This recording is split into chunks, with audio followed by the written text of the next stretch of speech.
Welcome back, everybody, to Short Slippy Grand. Welcome back for our 5th episode review of Obi-Wan Kenobi.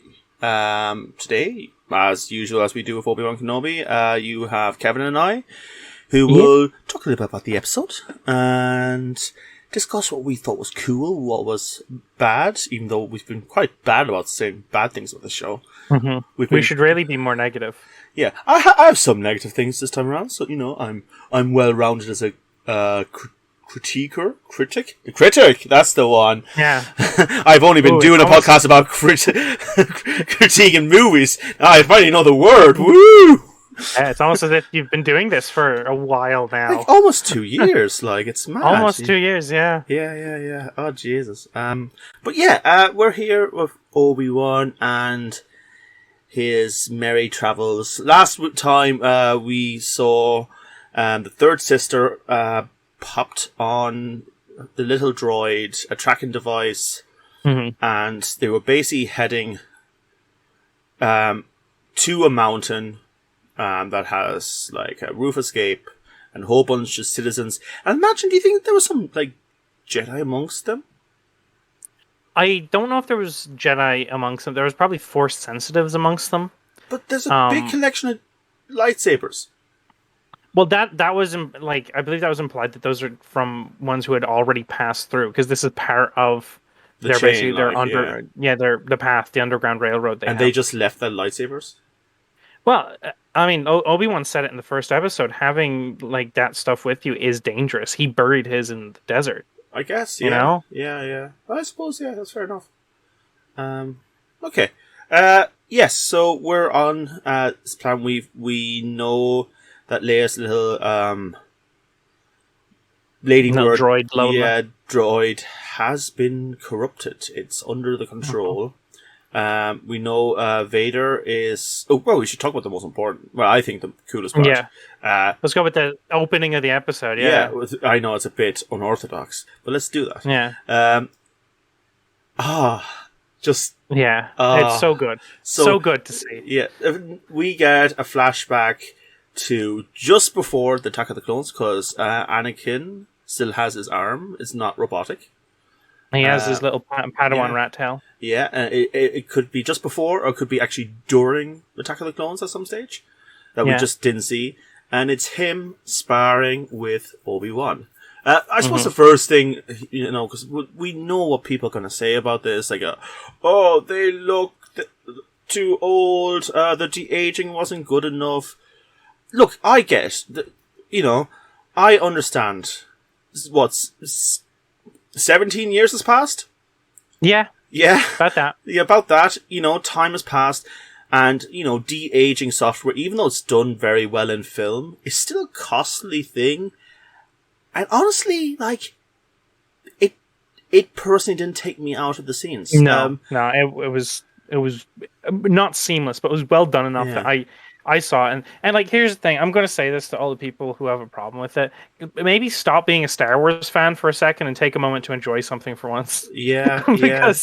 because this is purely for the Star Wars fans. People who love Hayden Christensen as Anakin get to see Hayden Christensen as Anakin for the first time in years. This guy who rewatched the entirety of Clone Wars to study for this. I love that meme where it's just of Obi-Wan saying, what is it? You're wise and strong with the Force, and I'm proud of you.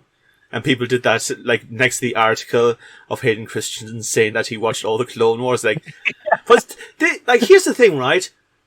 I'll say this as a fact. Like, Ewan McGregor and Hayden Christensen obviously loved making these movies. They are like brothers for life as well. They got on so well on this. Like, they love these movies. And here's the thing. I know those movies aren't perfect.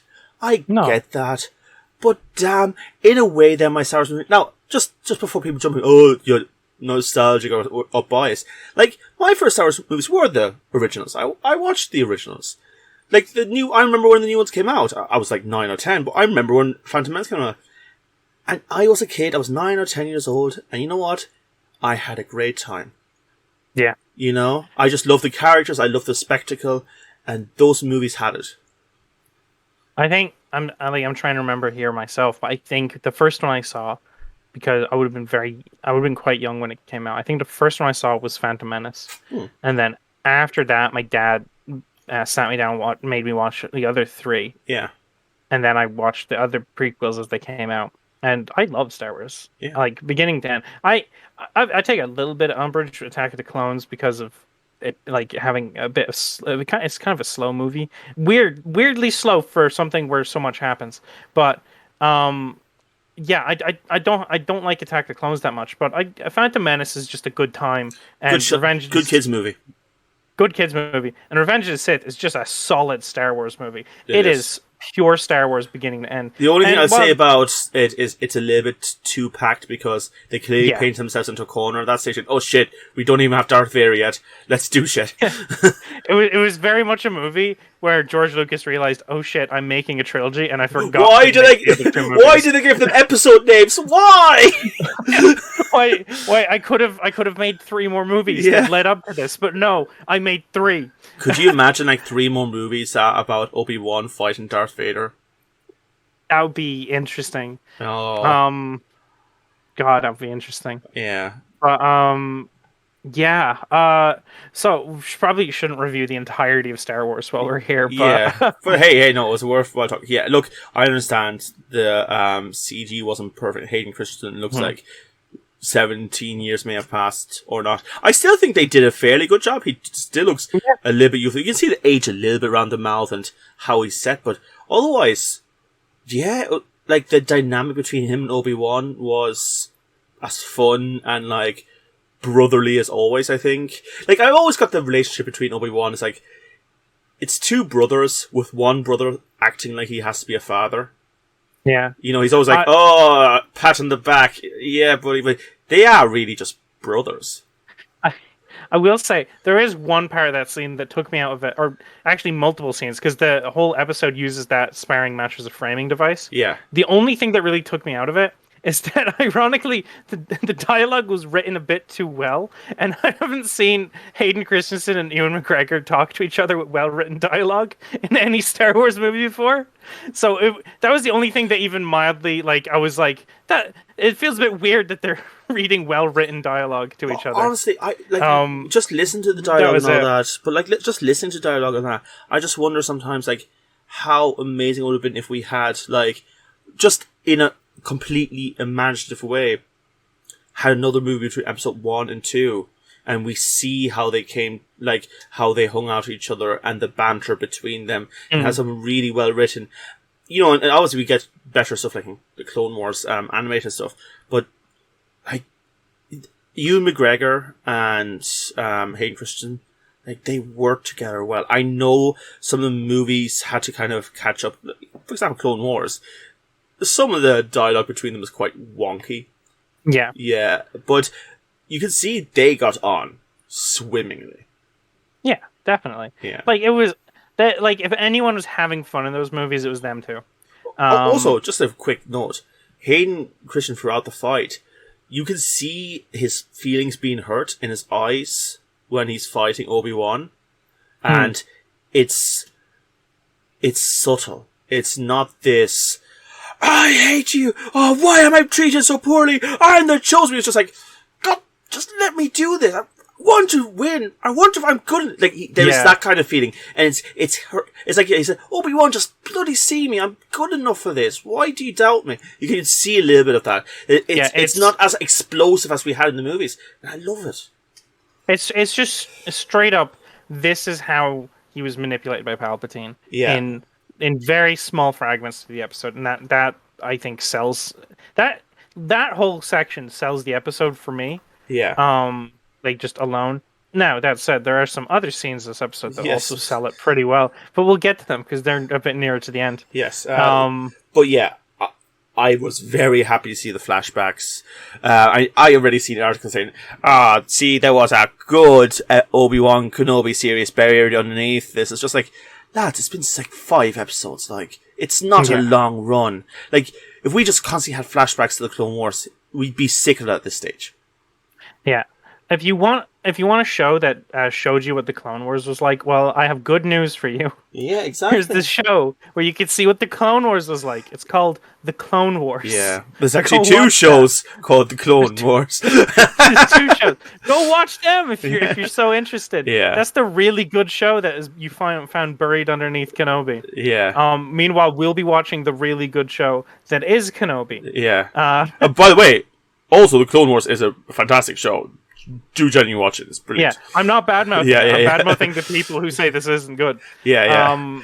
Also, just talking of the Clone Wars, like when Obi-Wan enters that mountain and we find out that Darth Vader's on the way and things aren't looking good, I love seeing General Kenobi come out of him. He starts talking to the people, organizing things, doing war tactics, understanding how the enemy thinks. Like, that is the Kenobi from the Clone Wars. Yes, we also get it in the movie, but this is This is the most Clone Wars thing for me so far. This is actual General Kenobi,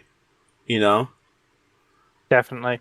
I like just seeing him go around, and like there's a lot of stuff to take in when he's going around, not just like working with everyone, but also like background details. Like he goes and he finds like messages left by other people who are on the path. Including lightsabers left behind. It's like there's some great stuff here that just hints at like a much grander story.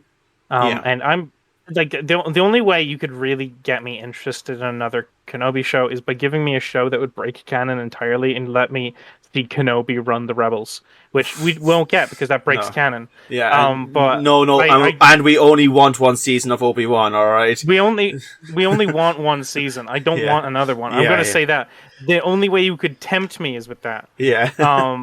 I would rather they spin off and do more interesting projects. There's a brother Kenobi out there. Maybe he's the general. No, we're not doing brother Kenobi stuff. We didn't even. That was a detail we didn't even really bother mentioning that deeply in a previous review. Good old Obi 2. Obi. Stop it. Stop. No, I'm not letting you get away with that one. And his kids, Obi 2.3 and 2.6. No, not gonna. No. Why Why did he jump to 6? I don't know. What is he? George Lucas? Yes. Okay, yeah. So he goes around. He sees some of the lightsabers. He sees some more messages scratched on walls, which seems to just be the thing now. Yeah, the message they make reference to like a few different characters. I don't read the language, so I've had to go online and find out from other people who's been mentioned. But they mention some interesting names are dropped, and I mean interesting because they come from kind of deep cuts in terms of sources. So there's a character Drake Logan who is from the Clone Wars comics that were released online. Okay. Tiberius Anderlock from the Star Wars Galaxies Online game that only ran from 2003 to 2006. And probably the deepest cut of the 3, Corwin Shelvey, an NPC from the tabletop game from the 90s. I love that shows are doing this now. They're they realize they can't just give you mid-level Easter eggs anymore. They have to give you the... I don't want to say bottom of the barrel, because I'm sure people have loved some of these characters. But deep cuts. Deep, that iceberg meme? It's right at the bottom, Yeah, they have to go right to the bottom to get you to real shit. And you're you're sitting there what the hell is that? And the best part is you actually have to decode another language to get this reference. Yeah. So it's 2 layers of obscurity. Yeah. But yeah. The weird thing though, the weirder thing about this is that they're right after he goes past this wall covered in deep lore names, he goes and looks at a box full of lightsabers that have been left there. Yes. But from what I've seen, no one knows who these lightsabers belong to. They're not notable lightsaber designs from any of the notable Jedi or Sith or anything from the deep lore. Which is the weirdest part, is that these aren't references. But, you know what, that's good too. I want it to be bigger than we know. Yeah. Like, it's cool that we're getting them at all, and like that means that they have these lightsaber props. They can do a show set a little bit further, like 5 years prior to this, following a new Jedi who goes along the path and leaves their lightsaber here. Yeah. That's something you can do now, and that's cool. That means that we're now getting deep lore cuts for lore that isn't yet made. Yeah. And that's pretty cool. Yeah. And knowing Star Wars as a franchise, we are going to have a named Jedi for each of these lightsabers in the coming years. I hope it's one of those, the very plasticky, like, books they used to give to kids, like the really shitty covers, and they'll just have like a cutout PNG of like a Jedi with a lightsaber. This is called King Goose. He was from a swamp planet and had 3 eyes, and he goes very wise with the Force. You know, something stupid like that. This lightsaber belonged to Yurgle Dingasgo. Yeah. He had 3 arms, but only 7 lightsabers. Which, if you know your lore, most Jedi who had 3 arms actually had up to 12 lightsabers. Yes, true. This is true Jedi lore. Trust me. Source, I made it the fuck up. But, so, eventually we know that Vader's on the way.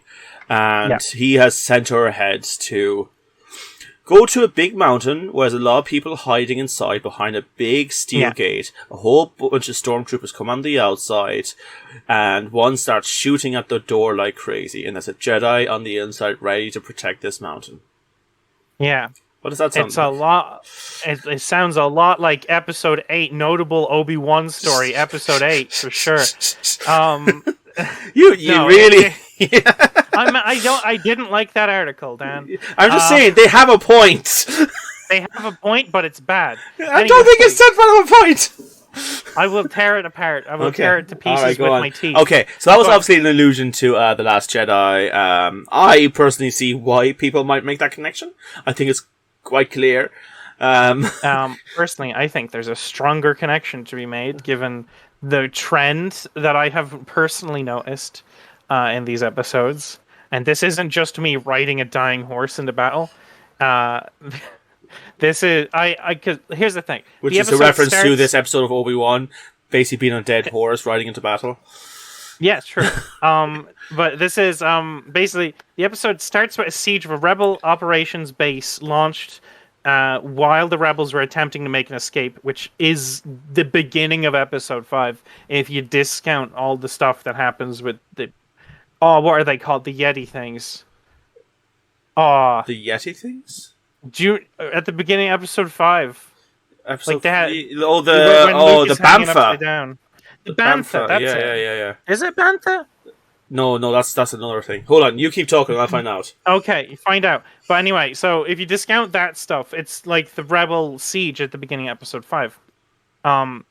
There's also a few other like references to episode 5 I personally have found. There's an aesthetic reference when Leia calls into some vents to fix a mechanism. Wampa. Wampas. Yes, I was close. I think you were thinking of Book of Boba Fett because it says like a bantha. Yeah. But Leia crawls into some vents to fix up mechanisms, like she does on the Millennium Falcon in episode 5. The heroes suffer a major loss, an actual in this one it's a death of a character. In episode 5 it was that they just lost, just straight up against the Empire. Yeah. For some reason, I think I wrote this note earlier in the episode and then didn't delete it, where I said protagonist captured by Vader. That doesn't count. But there's a few the structure-wise, it is a bit similar to Empire, and I say it has more in common with Empire than it does with episode 8, because episode 8 they don't lose at the end. No, and you don't have any major losses, and neither of them fly into saying, "We fight for the things we love, not against what we hate." Again, just before some people hop onto, "Yeah, Daniel, fuck that." I'm not with you. Bad scene, but we don't play that game here. One bad scene does not a bad movie make. Also, does not make a bad actress either. Just to make a point, because I know you, I can see you. Yeah. I mean, we like is Hayden Christensen a bad actor because of all the shit he had to say to Natalie Portman? Oh, so many people would say so, yes. And I think it's quite unfair. I don't think he is the best actor ever to grace the screen, but no, he's still not a bad actor. Good Anakin when it's written well. Yeah, he's ironically in the prequels he was a better Anakin when he wasn't speaking because of all. He's a very good face actor. I found. Yes, he is. Yeah, he is absolutely. And that isn't a burn. I genuinely thought he was better when he wasn't speaking because he was quite intimidating. Yeah. But yeah, I think this is a very because I am trying to fit my own narrative of all the episodes, but like it'll keep fitting because next episode's gonna be in Tatooine and episode 6 started in Tatooine. So I'm right. Anyone? All I don't know. I haven't read any comments that said they were doubting me, but I'm getting ahead of myself. Hey, folks! If anyone's here listening to podcasts now, write in the comments that you're doubting Kevin, please. Please don't. I have fragile self-esteem. But yeah. So yeah, let's move on from there. Leia's droid goes off into the wiring and messes with the opening to the shipyard, which means that it closes. And they have to figure out a way on fixing it. And Leia says, I'll do it. And hops in. And this is one of the main parts I had a problem with, to be honest with you.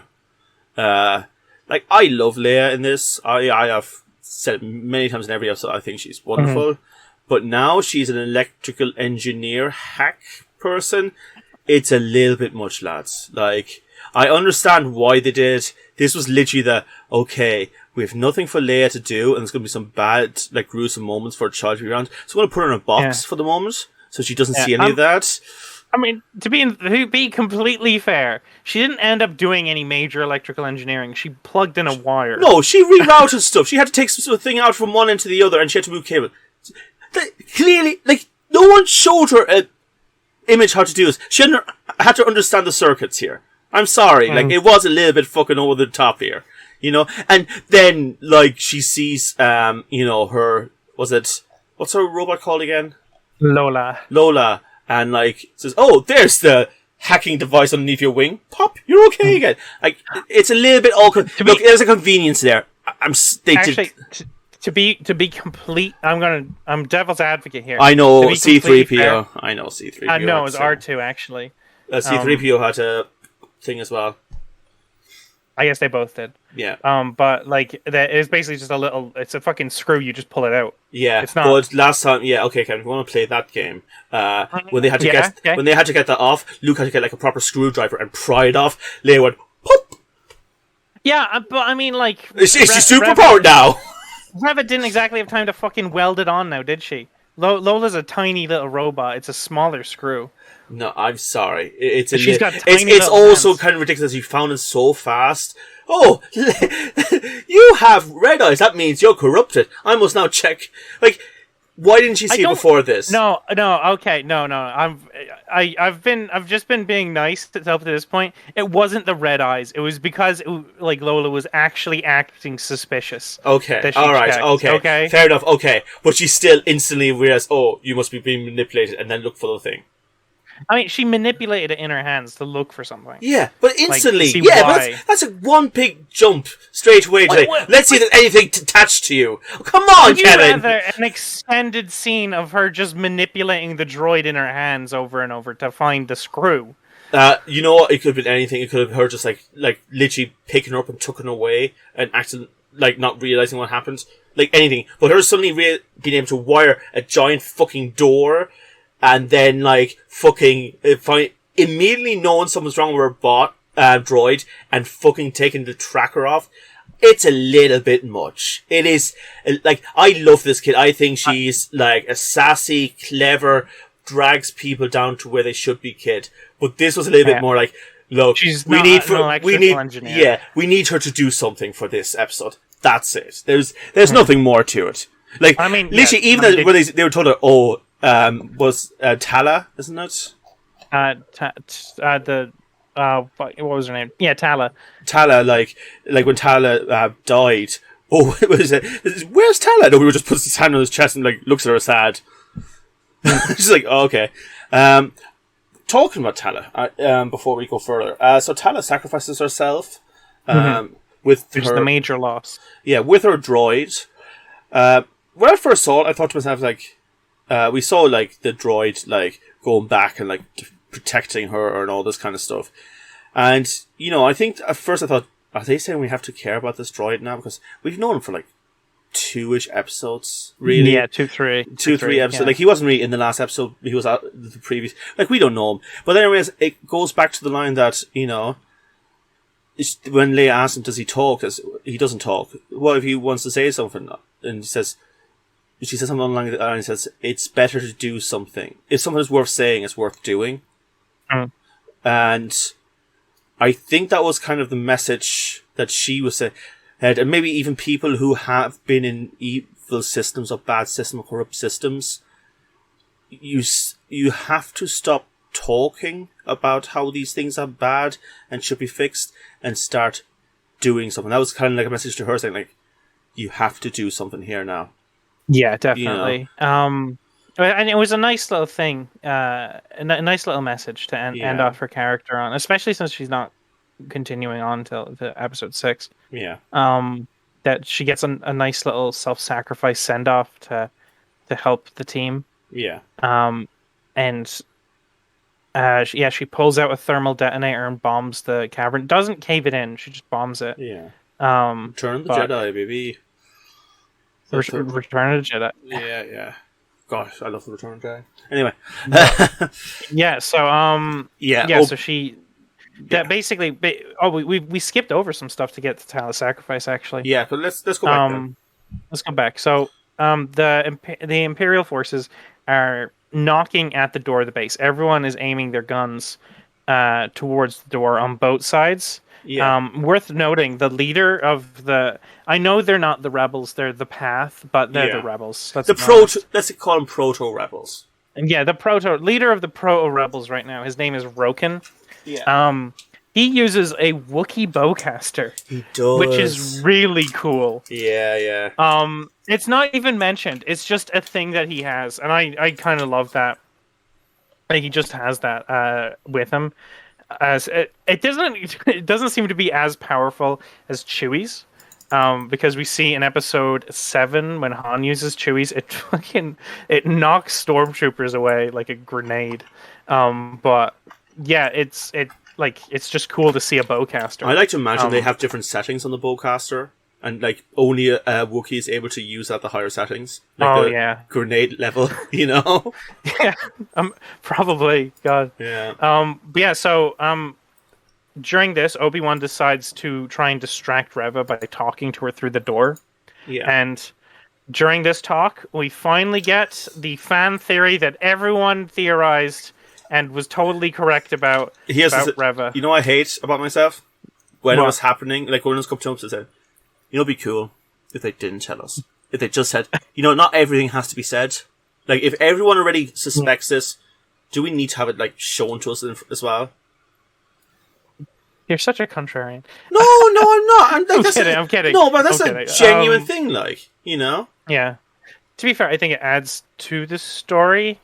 To like say it because we get new insight on what it looks like from the youngling perspective. Because we get to see she tells Obi-Wan, or she doesn't tell. He manages to suss it out that she was one of the younglings there on the day of Order 66. Yeah, and she saw Anakin slaying younglings, and her plan was never to hunt Obi-Wan. It was to use Obi-Wan as bait to hunt Anakin, now Darth Vader.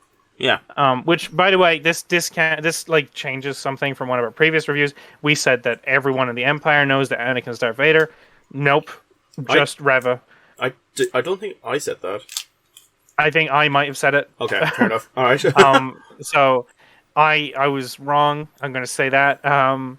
But like definitely it was said, and the Empire just doesn't know. It was just Reva, and it was just her because she was hunting down Anakin. Yeah. I don't know what her plan was when she got to Anakin, but probably like scream really loud and like try to backstab him from behind. Yeah, definitely that. Maybe use a really loud weapon from a too long distance to easily strike. Yeah. That would be a good plan. Also, assuming that Darth Vader has no idea who she is, you know? Yeah. Also assuming that he doesn't have the Force and therefore doesn't have the precognition that people who have the Force has. Yeah. Nah, it can be. No. But her plan was definitely well thought out and not at all that. But we'll see that at the end of the episode for sure. So they talk, and Obi-Wan tries to convince her to join his side so they can take down Darth Vader together. And she makes a point that, no, I want to kill Anakin Skywalker. Can you do that? Very good line. Yeah. In reality, she probably should have asked, "Can she do that?" But we'll get to that later. Yeah.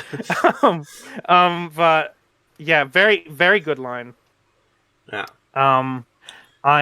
And then the doors open and all hell breaks loose. The battle between proto-rebels and the Empire starts.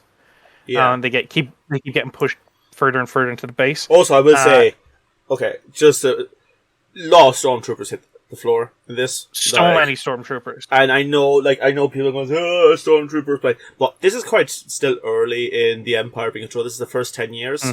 Like, this is probably like second or third generation of rounds of like soldiers joining the Empire. Yeah. They're probably just shit.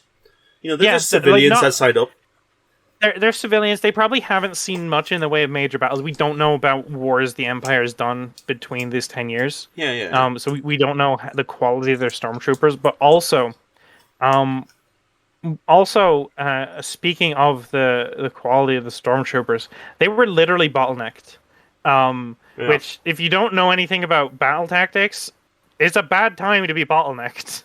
Also, had no cover at all. No cover. They were launching an offensive into a tunnel. It was literally like Space Invaders. They're just coming down in lines, and you can just shoot between the gaps. Yeah. They probably should have employed a different strategy than walking in a line, then moving forward one space, then walking in the other direction. They probably shouldn't have done the Space Invaders tactic, but they did it anyway, and credit to them. They tried to make it work. But yeah, so that finally gets us to Tala's heroic sacrifice, and Darth Vader calls off the assault because he doesn't want to snuff out the rebels. But he doesn't care about that. He's basically, what he's doing is when a hunter sets a fire on one side of a fox den. Yeah. He is trying to smoke Obi-Wan out. And that's all he cares about, really. He is so single-mindedly determined, and which gets referenced in the flashback. Yeah. Because this entire flashback, this battle between Rebels and Empire is framed through the sparring match between Obi-Wan and Anakin, which is a beautiful parallel. Yeah. Like, it works so well. And that's how they end up, like, outwitting each other in both ways, because, like, Obi-Wan starts to realize this is the way Anakin used to fight, and he's not going to do this, he's going to do this. And all this stuff. It's great to see. Yeah. There was another thing I wanted to mention here. It's leaving my brain. Another episode 5 parallel. We get to see what's the name for it? Control deck, I guess. Okay. The bridge. The bridge, thank you. The bridge for Vader's Star Destroyer. Yeah. Which is great to see because it was episode 5 when that was first shown. Yeah. I believe the raised or the lowered platform for everyone on their little secretary desks, and Vader would just walk through. It's great to see. Speaking of, we got to see I think it's Trandoshans. It might be Tradoshans. I'll just double check. Reptilian ones. Yeah, the ones who are the same race as Bosk. Yeah. They showed up here too. Trandoshans. The same race as Bosk, the bounty hunter. Wow. So they showed up here too. They were two fleeing. It wasn't Bosk himself.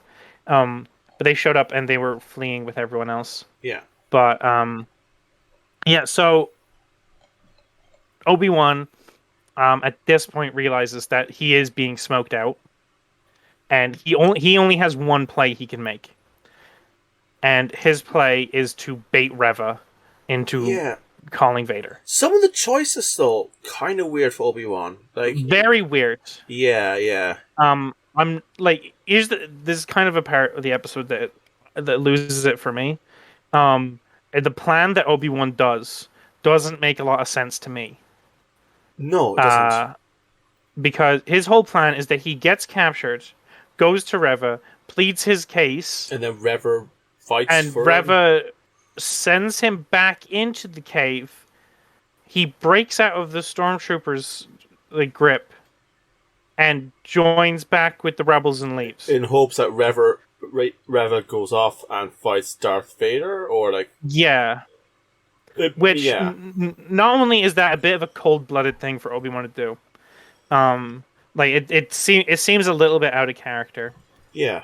For him to send someone who we now know is a youngling to die by Vader's hand, because he knows she'll die by Vader's hand. Where was... I try to remember, where was Obi-Wan that night? On Order 66? Yeah. He was on the planet Utapau. Okay, so it wasn't like he was nearby. Yeah, like he very well could have said to Reva, I was off planet on Utapau fighting in the Clone Wars. Yeah. That big thing that was happening. Anakin was on Coruscant by order of the Jedi Council, because he was awarded a seat on the Jedi Council, just not the rank of Master. Yeah. Maybe you heard him say that during his he says it a lot. He wasn't very happy. Yeah. But yeah, he doesn't say that at all to justify. I mean, he doesn't have to justify it, because it was like Anakin killed a bunch of kids. But he could have at least defended himself, because there's literally nothing he could have done. He was ordered to go to Utapau, and Anakin was ordered to stay on Coruscant. Just straight up, what could he have done? Also worth noting, at that specific point in time, he was trying to avoid drowning at the bottom of a lake on Utapau. Yeah. It wasn't a great weekend. No. The end of the Clone Wars was a rough time to be a Jedi, I think is safe to say. Yeah. It wasn't the best. Yeah. So his plan, bait Reva, and it sort of works. I mean, I'd say it works. It just works flawlessly, because I really feel like this episode had a scene cut. Yeah. Like there seems to be like a scene that was missing, and it does hurt the episode. You know what I feel? I feel like this entire episode is just I think they had a beginning in mind. I think they had a middle in mind, and they had an ending in mind for this entire series. They had that in mind, but they couldn't connect the middle to the end. Like that little episode in between them went, fuck. So they just came up with this episode. This episode is a bit of a weird one. Yeah. Not to say it doesn't have its good parts. The Anakin Obi-Wan stuff is great. The flashback stuff, I mean. And even there's once Darth Vader hits the ground, it gets great again for the last little stretch of the episode. Yeah. It's just full of little weird moments. And I was defending the Leia stuff before, but even I agree it was kind of stupid. Yeah. She couldn't become Ex Machina thing. Very much. You know? I hope they pull her back in the next episode a bit. Because she doesn't need to be involved in all the episodes. You literally could have had her point in this episode be her finding out about Lola's tracking device. Yeah. That's it. Yeah. And that would have worked. And you could have explained it that she knows her droid better than anyone does. Yeah. That's all you had to do with Leia in this episode, but you did more, and you could have honestly had her following Lola around acting weird, and then seeing Lola go into that little room and see exactly what Lola does to one of the switches, and she goes, "Lola, don't do that," because she hears it and just fixes exactly what she saw.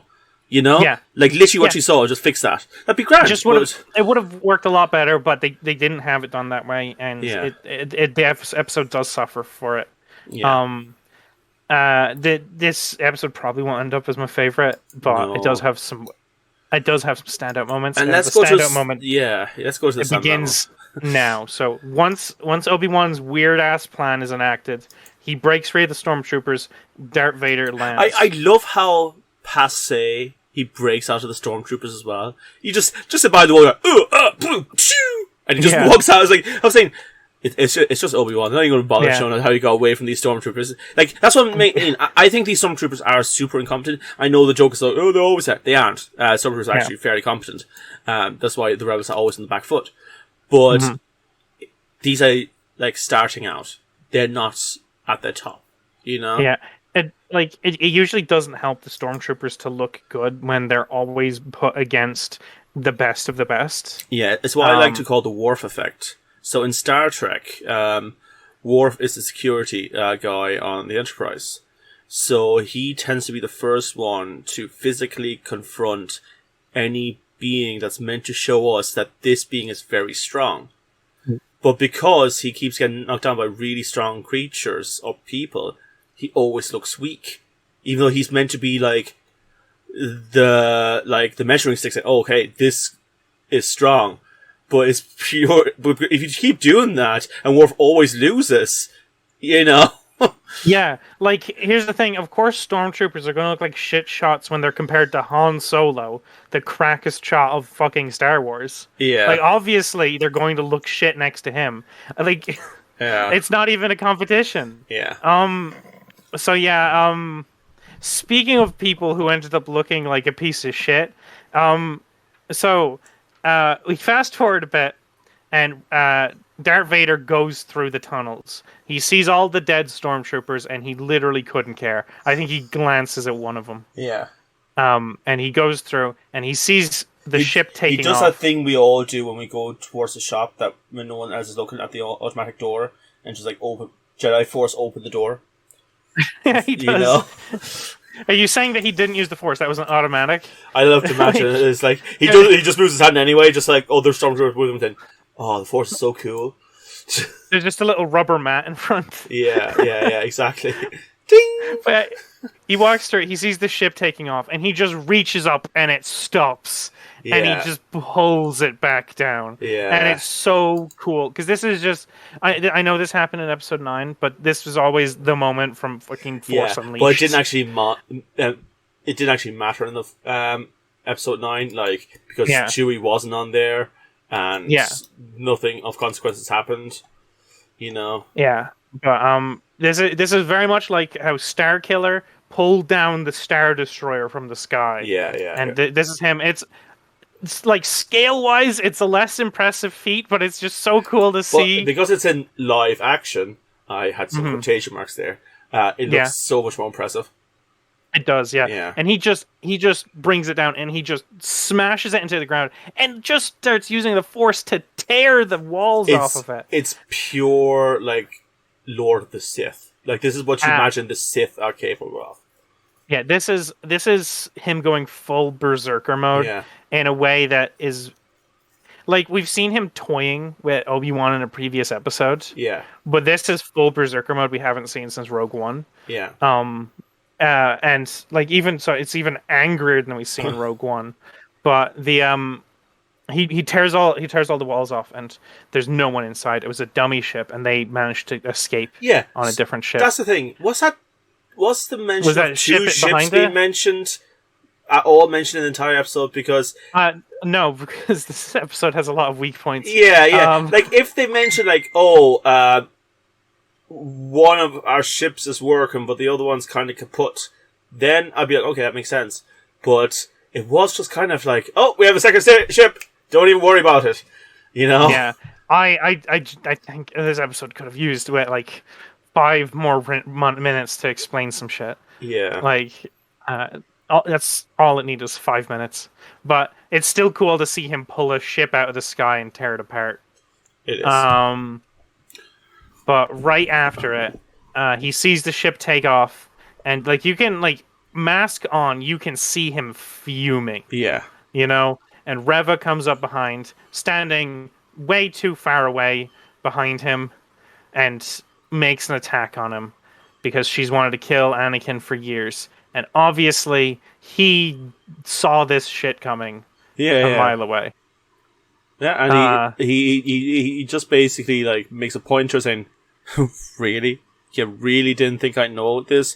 And he basically baits her. He takes her a lightsaber, rips it in half so that each of them can fight with one each. He throws one to her, and like, but even before then, like she's attacking him with a lightsaber, and he's just dodging her, like concise force pushing her. Like he just does he does the side of the hand, she flies sideways.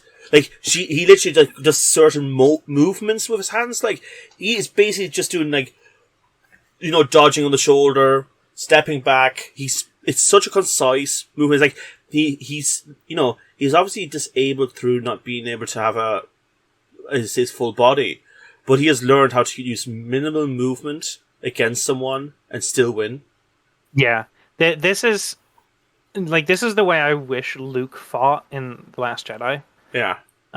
Because this is just like the way he, like, I've used this term a lot in this series, but he was toying with her.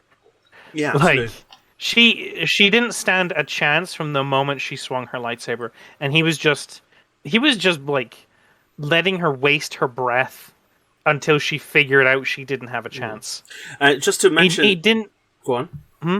I was going to say, didn't even. We're doing this. Yeah. He didn't even give her the honor of being attacked by his own lightsaber. Yeah. He split hers in half. And I just want to mention, because for me in that battle, he very much looks like Obi-Wan when he was fighting Anakin in the flashback after he lost his lightsaber. There's just a lot of like physical movement, that kind of stuff. And I just want to mention, like, just before even with the Sister of Three fight, or Third Sister, not Third Sister of Three, that's Charmed. We finally kind of get an excuse for when you left, I was but the learner, but now I am the master, because Obi-Wan makes a point to Vader or Anakin at the same time, saying like, you focus too much on the battle and your goal, and don't think about things around you. You don't consider the whole, right? And he was right. The distraction was the second ship. He wasn't paying attention to the whole thing. He was just focusing on getting Obi-Wan, saw a ship, went to it, tried to get it, and it was a failure. Straight away, the second ship got away, and that was over, and, you know, he's fucked.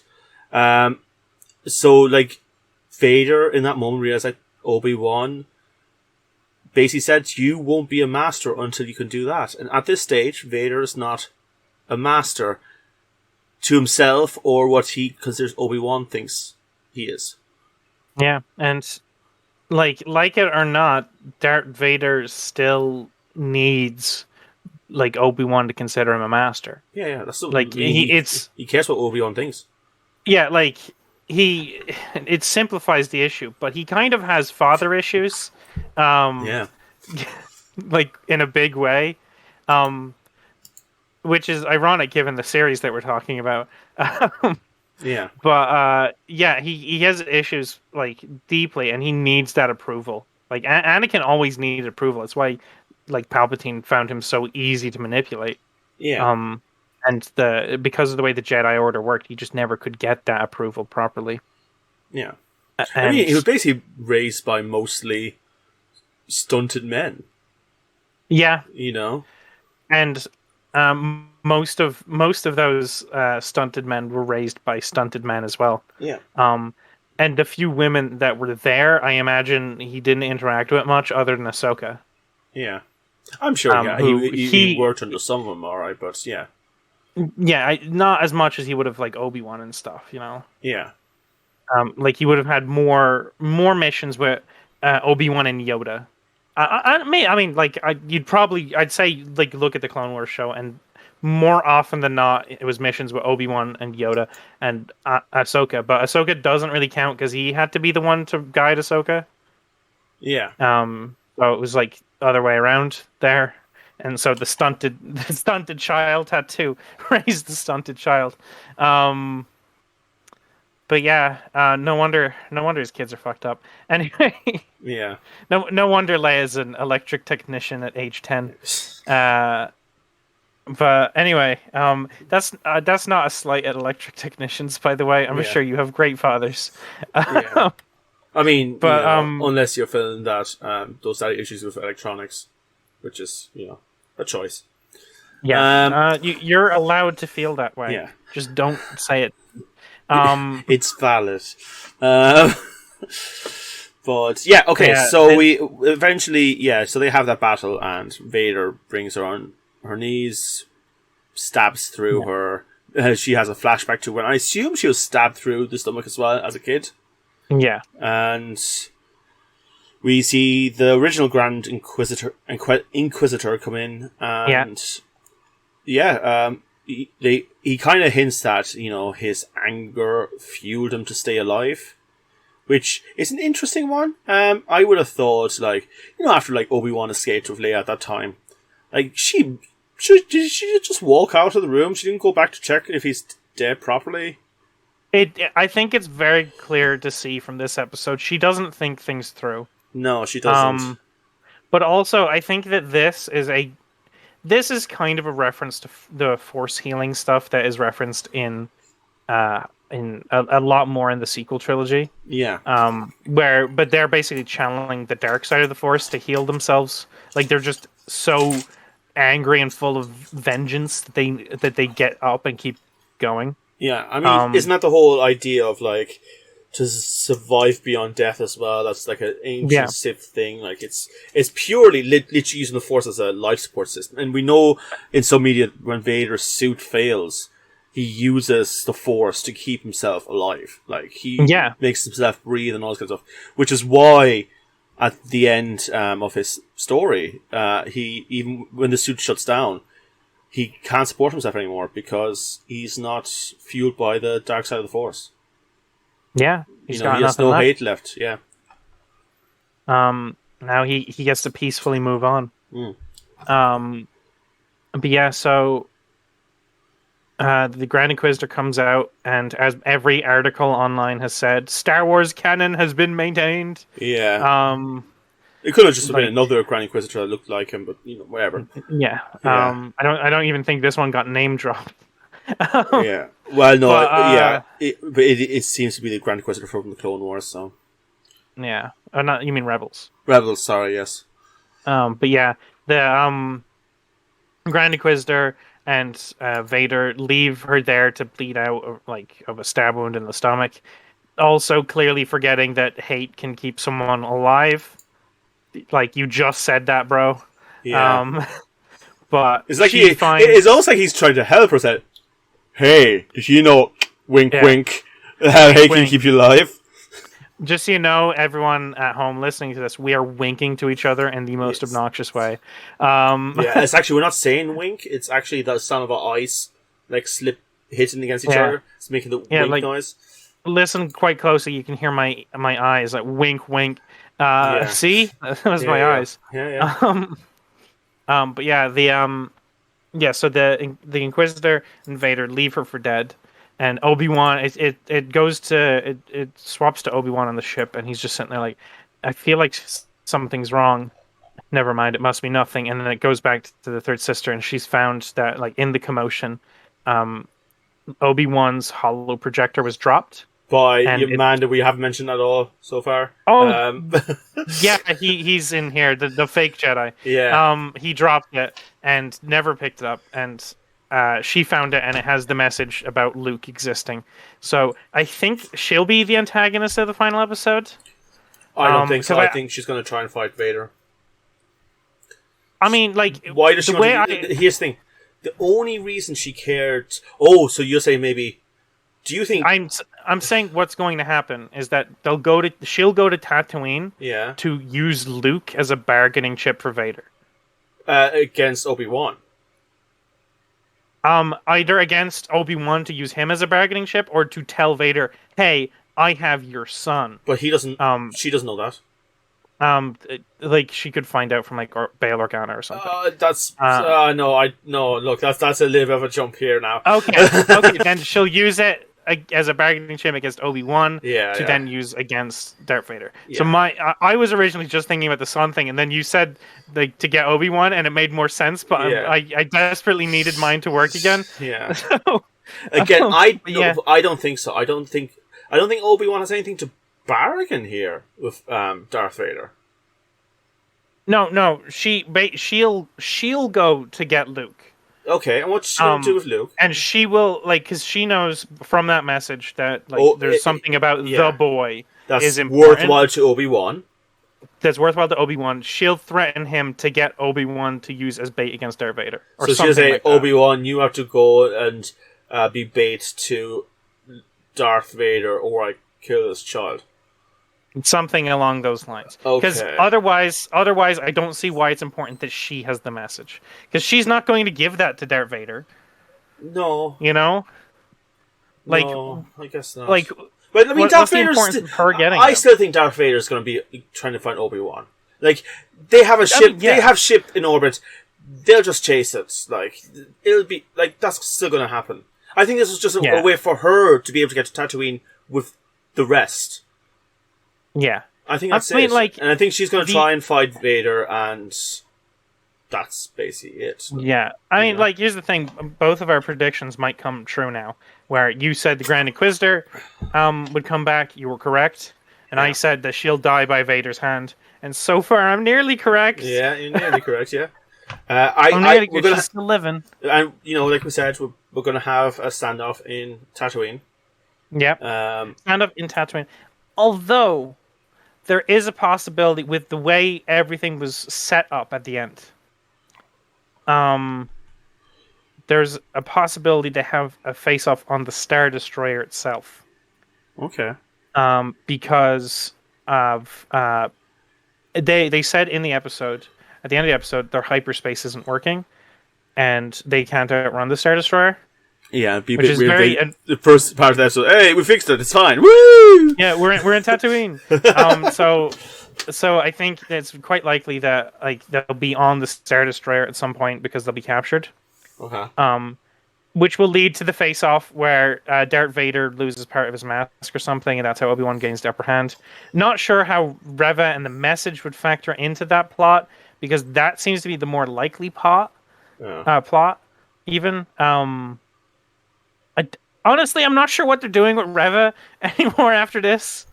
But also, like, the obvious plot is for Obi-Wan to kind of lead the Empire away. What if Reva goes to try and protect Luke? But then we also run into the issue of why does she care? Because this child is important and Vader's going there. I mean, he's not going to Tatooine yet because he doesn't know that Obi-Wan's going there. Yeah, but he's chasing. Okay, right. She knows that Darth Vader's after Obi-Wan. Mm-hmm. She knows that anything that's important to Obi-Wan will be important to Darth Vader. That's why she kidnapped Leia before. Right? For the same reason she kidnapped Leia, she might now try to save a child from Vader. Okay.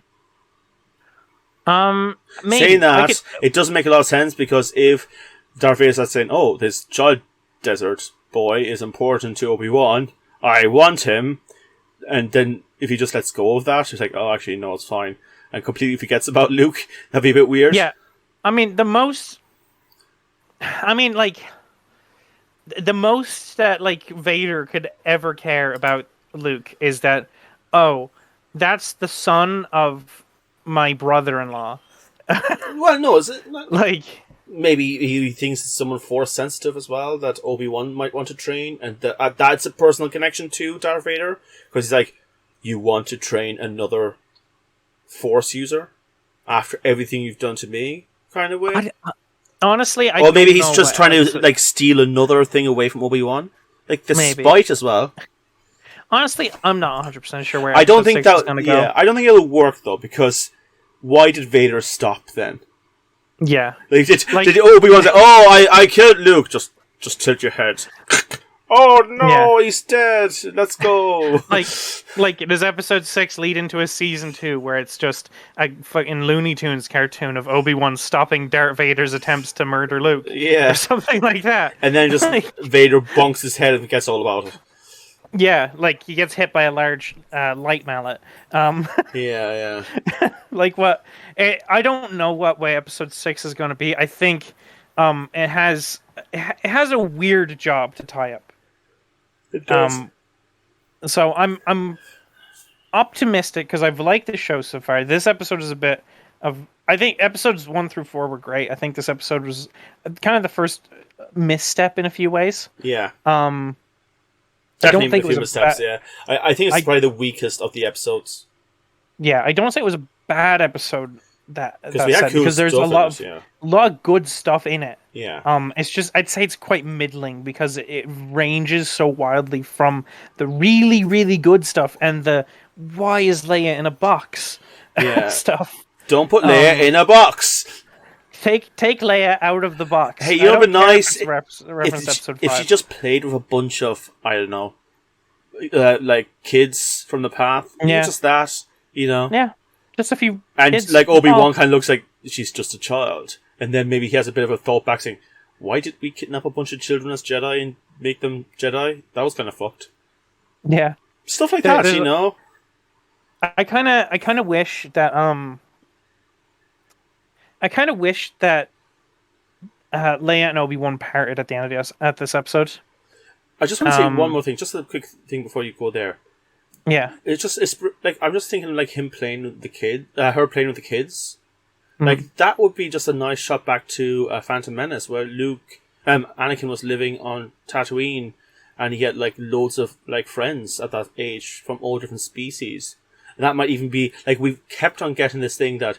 Oh, you're just like your mother, lovely mother, all Padme this, Padme that. Yeah. But wouldn't it be nice if there was just a moment where he's like, oh, it's like Anakin. He's Anakin, yeah. Then again, I realise now Obi-Wan wasn't there at the time. He was out in the desert in a ship. It was only Qui-Gon who saw Anakin hang out with the kids.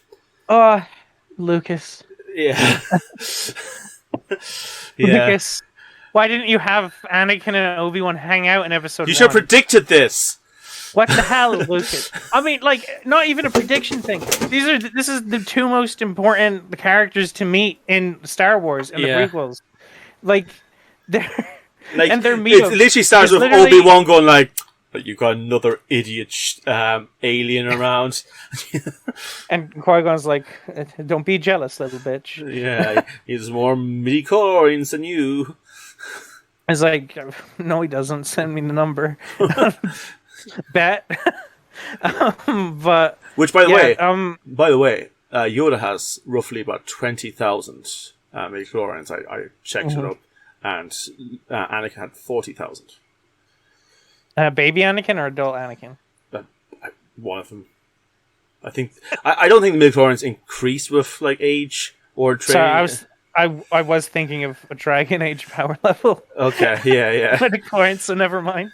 Not Dragon Age, Dragon Ball. Yeah, Dragon Ball. But yeah, I was thinking of Dragon Ball power level. Yeah, no. So he's got twice as many midi-chlorians as Master Yoda. Yeah. That's not possible.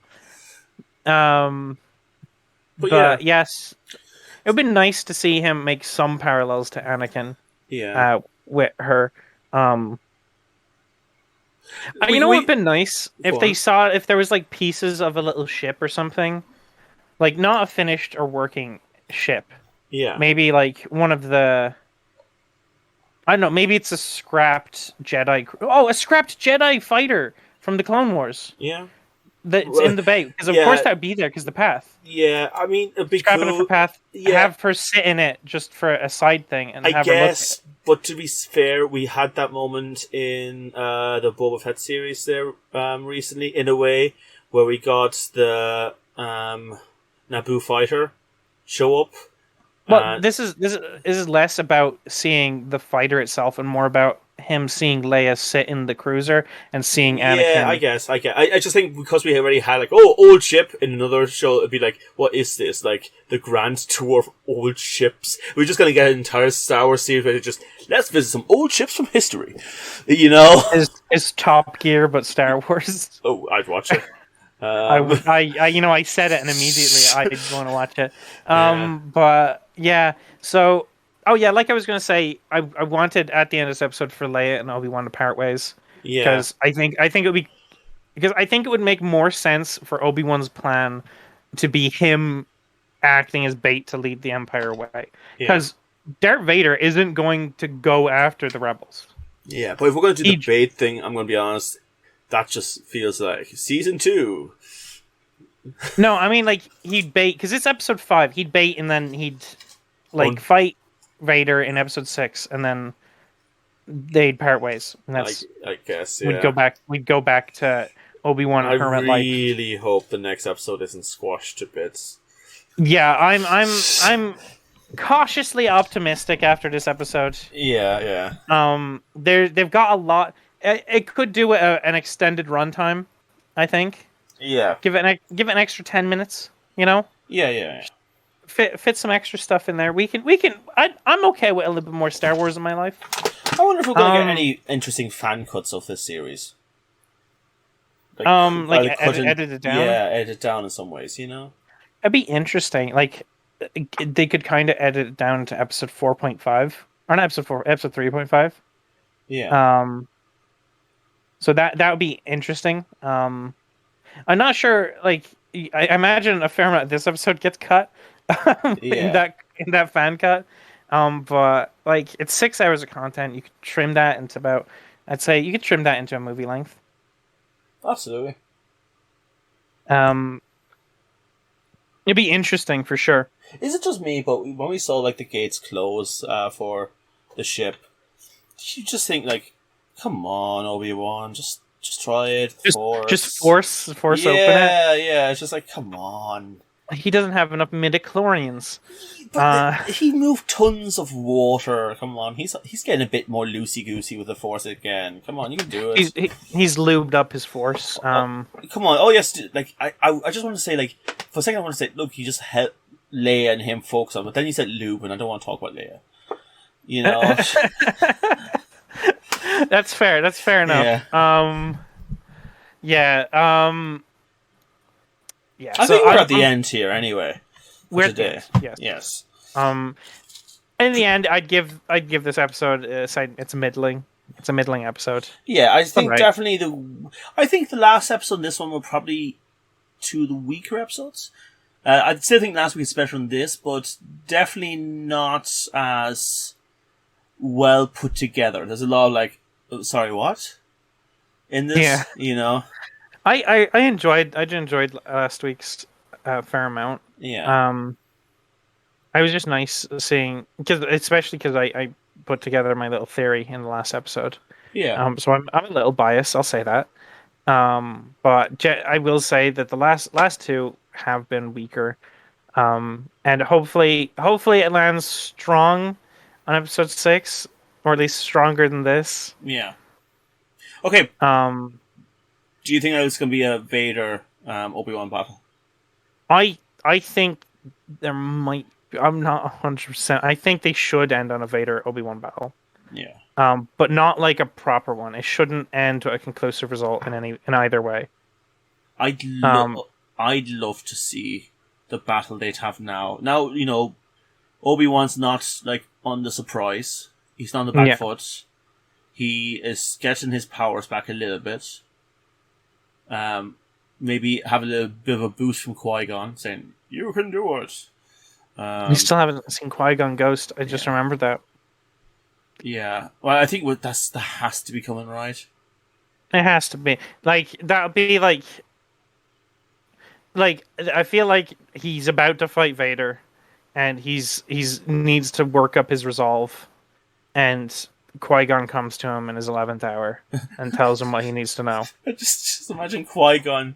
You know how Qui-Gon died, where like Maul like hits him up, his arm up, and he gets a bit stunned for a second, and he gets stabbed in the sun. I just like to imagine like Qui-Gon is like miming that behind Vader's like, do this. It worked against me. He's like shadow boxing in the background. Yeah. Oh god. Okay, I'm gonna make a bet and say. Okay, so I definitely feel like the show has been trying to say like, there's a fight coming, but it's not happening now. There's a fight coming. Oh, it's not happening now. It happened a few times now, but it feels like they have to give us something. But I wouldn't be shocked if they didn't. Because Disney's buying into that whole a true Jedi doesn't even really have to fight all that much. They can win without fighting. Even Obi-Wan mentions that like there's other ways to win. Yeah, I think like Obi-Wan will truly win by manipulating Vader into defeating himself. I mean, that's the whole thing about Obi-Wan in the end anyway. Like, in A New Hope, he wins by not fighting Vader. Yeah, like he wins by dying. Yeah. We don't really get the full psychology of that moment in A New Hope, but like in context, he robs Vader of everything he wanted by dying. Yeah. Also, within universe now, I believe like Vader was tormented for months, thinking that Obi-Wan somehow escaped with some sort of new Jedi powers, and that he wasn't dead at all. You know? Yeah, I mean, like, and he had to think that because he killed Obi-Wan. He's never like he wasn't able to kill Obi-Wan the last time they fought, and now that we have the Obi-Wan show, like Obi-Wan keeps getting away from him. Yeah. So like we have this added context of why Obi-Wan like will just haunt Vader. Vader's ghost is Obi-Wan. Yeah. Absolutely. That hangs over his shoulders. Yeah. But yeah, look, we'll leave it at that for this week, folks. Yeah, we won't ramble about ghosts any longer. I hope you enjoyed the episode. Even if you didn't, let us know what you think. Yeah, love to hear your comments. Definitely on this one, I think we're a lot more open to what else what else could have been done. I don't think this is as perfect. Well, I thought the flashbacks were good. No, let's not get back into what I liked and what I didn't like. Tell us what you thought of the episode. Give us your predictions. I'd love to hear predictions for the next episode. That's a goodbye from me. And that's a goodbye from me as well. And look after each other, folks. Love each other well, and we'll talk to you next week. Bye-bye. Bye.